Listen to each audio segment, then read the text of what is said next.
सभी साथियों को मेरा नमस्कार। कैसे हैं आप लोग? आशा करते हैं कि आप लोग स्वस्थ होंगे। आज एक ऐसा आसन बताएंगे जिसको करने से हमारी स्पाइन बहुत ज़्यादा स्ट्रांग हो जाती है। आप समझ सकते हैं कि अगर हमारी रीढ़ की हड्डी अगर मजबूत हो जाए तो हमारा शरीर कितना स्वस्थ होगा।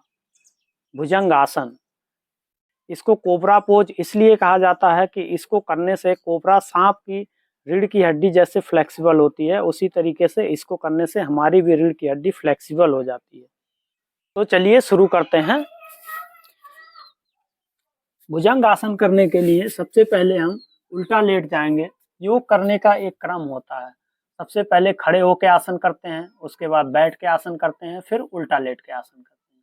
तो भुजंग आसन उल्टा लेट के आसन में आता है। इसको करने के लिए सबसे पहले हम जो है मकरासन में लेट जाएंगे। उसके बाद श्वास की गति कैसी होनी चाहिए? श्वास की गति करने का सामान्य सा एक नियम होता है कि जब भी हम आगे रास्ते झुकते हैं तो श्वास छोड़ते हुए जाते हैं और पीछे रास्ते झुकते हैं तो श्वास भरते हुए जाते हैं। पैरों का पोजीशन पैर का पोजीशन हमारा इस तरीके से अंगूठा मिला हुआ रहेगा।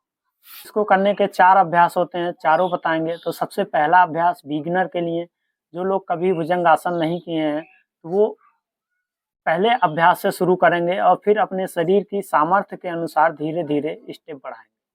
तो पहला अभ्यास करने के लिए सबसे पहले अपने हाथ को अपने छाती के पास रख लेंगे और इस तरीके से श्वास भरते हुए आगे से उठाएंगे, नाभि तक उठाएंगे। इस तरीके से पीछे का पैर का अंगूठा आपस में टच होगा। इस तरीके से श्वास भरते हुए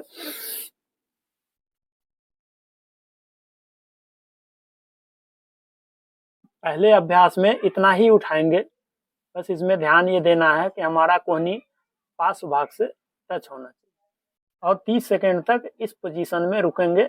उसके बाद धीरे धीरे अभ्यास बढ़ाएंगे। इस तरीके से धीरे धीरे श्वास छोड़ते हुए फिर सामान्य स्थिति में आ जाएंगे। ये है इसका पहला अभ्यास।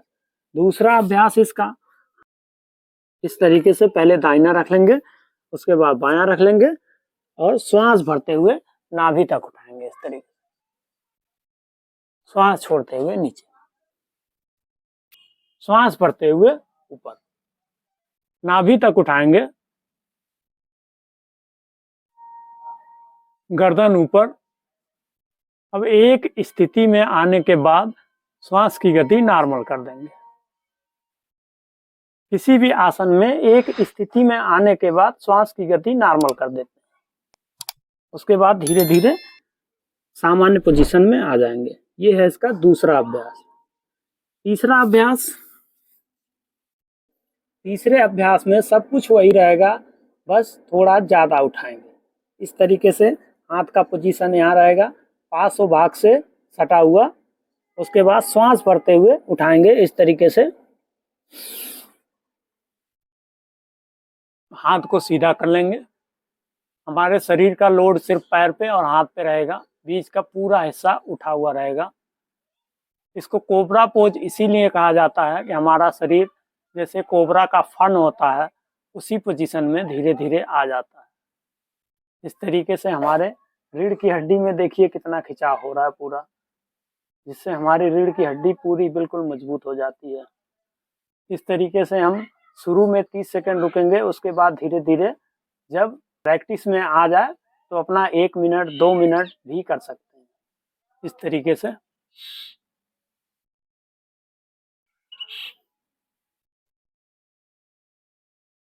अब धीरे धीरे सामान्य स्थिति में आ जाएंगे। ये था इसका तीसरा स्टेप करने का। चौथा स्टेप जो है, पैर को ऐसे रख लेते हैं। पैर देखिए ऐसे रख लेंगे और हाथ को अपने छाती के पास रख लेंगे, पार्श्व भाग सटा हुआ। श्वास भरते हुए उठा लेंगे।